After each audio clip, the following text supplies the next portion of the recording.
Bizarre Brain Comics. Well, hello there, my comic book friends, and welcome to Bizarre Brain Comics. I'm Gary, your host.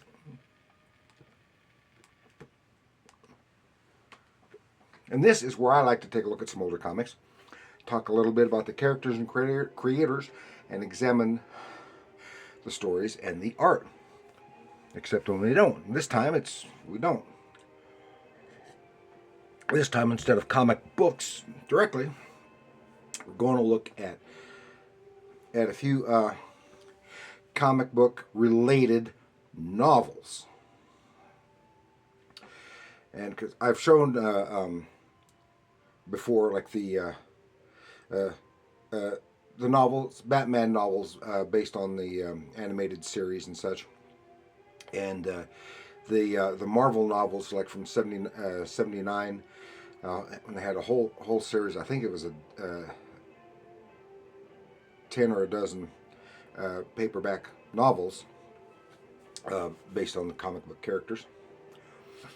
And I have several others. I've been wanting to do something like this for quite some time, but since we got Turkey Day coming up and need something quick and easy, I can just do this, and I'll be able to, since Turkey Day, some traveling, visiting relatives, etc., in-laws.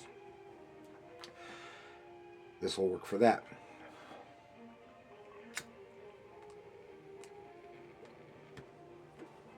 And kind of fill in that gap, creative gap. So what I'll first start off with is Stan Lee's Rift World. Actually, this is titled Villains. There were three, and I don't know where the first one is. I've got all three of them. The first one is called Crossover. It has a similar type of cover illustration. And then this is the third one, which is called Odyssey. And this one is Villains, and it's a completely different style. But this looks comic booky. This one doesn't. And all three of them have overall storyline. This is, like I said, Stan Lee's Rift World.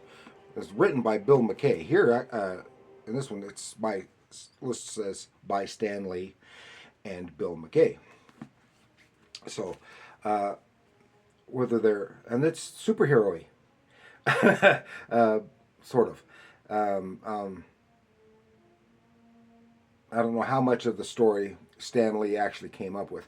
Bill McKay, for example, I know him from I don't know what all else, but the stuff that comes to mind was what was it, late 80s, early 90s? They had a whole series of Indiana Jones novels, not related to the movies or the TV show, and Bill McKay wrote several of those novels.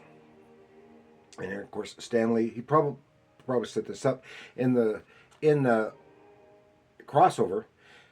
It involves the main character is a young fellow who is working like an assistant editor or something like that at a comic book company with a kind of a gruff editor who is looks like he's equal parts Stan Lee and J. Jonah Jameson, and which is still just more Stan Lee, because apparently J. Jonah Jameson was based on Stan Lee himself originally. And he was commenting on, he wanted to do something big, and it's a big crossover event. And the kid goes, crossover? Oh, I can do that. And he did. But he misunderstood what the editor meant by a crossover. It meant a crossover in the comics featuring all their characters.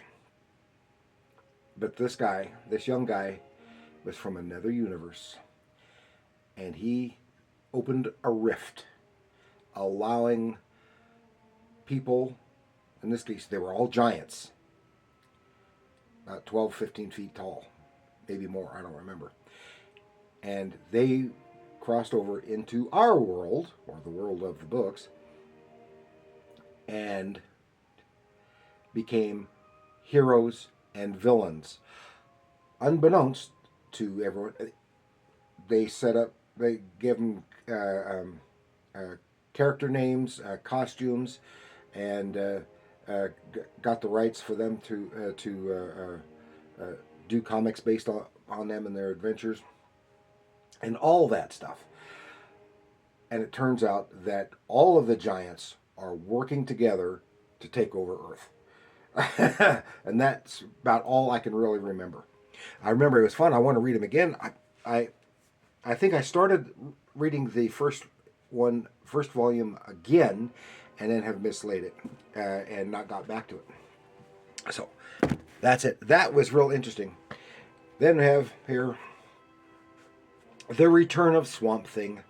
This is, of course, this is just fun. Written by Peter David. You know, Star Trek Peter David, Hulk Peter David, and he also wrote the novelization of The Rocketeer. But he wrote Star Trek comics and novels, and of course this is an adaptation of the second movie, the second Swamp Thing movie, which led into the first TV series from HBO. And here we go, which I have not read, which is Wolverine Weapon X. I have not read this yet. Some of these I haven't read, even though I've had them for years. And this is from, what year is this from? I meant to tell you the years on the others. 2004. It's from 2004. Written by Mark Saraceni. He also has written some Godzilla novels around the turn of the century. I read a couple of those. And these Rift World, this one was 1994, so that's been quite a while on those. It's been 30 years for those. And then there's another one that I haven't read. It's so thick.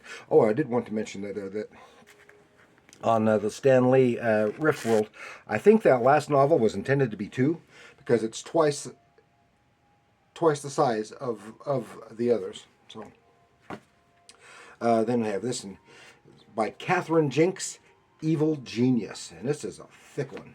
This is what? Yeah, it's almost 550 pages. And you've probably never heard of it. This isn't so much about superheroes as it is about supervillains. It's about the main character as a kid. It says,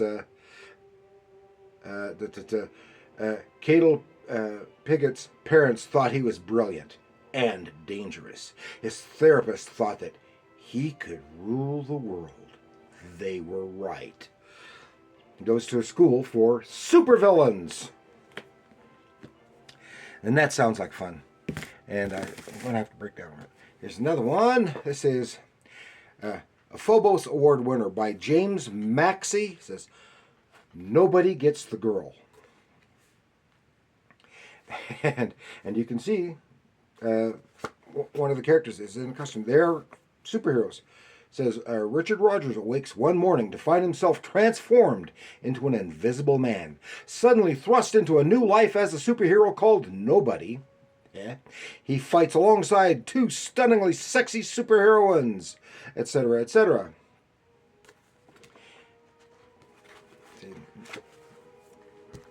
No illustrations there. Then we go here to by Alan Grant, Batman, Nightfall and Beyond. This is the junior novelization of Nightfall and etc. from the 90s. And this is 1994. Also 30 years old. And I also have the whole big hardback novel somewhere of this story that was written by Denny O'Neil. which is a novelization. Now this is, of course, is junior novelization, so it's has less in it. And then we're going to finish this up with The Ultimate Silver Surfer, whereas this isn't a novel. It's edited by Stan Lee. New Silver Surfer stories, illustrations by 3 decades of Marvel artists. So it is text. It's all text, but each story, and there are a series of short stories. See if it says introduction by Stan Lee, has Tom DeFalco, Anton Cerzetes, Len Wein, James Dawson, Dave Smeds, John Ordover, various others, and then they have illustrations at the chapter heads by various artists. So you can see Silver Surfer, and I have one of these for the X-Men too, but we'll see those another time.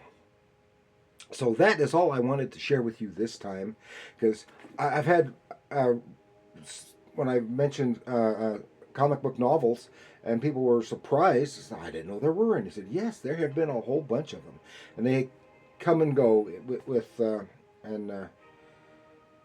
in popularity. But about 20, 25 years or so ago, they were real popular. There were a lot of both Marvel and DC comic book novels. So that is all I have to share with you this time. So thank you for joining me. Please like, share, subscribe. Do leave your comments down below. Ask any questions, and I'll see if I can answer them about these or other books. And, stuff like that. And remember, comics are art.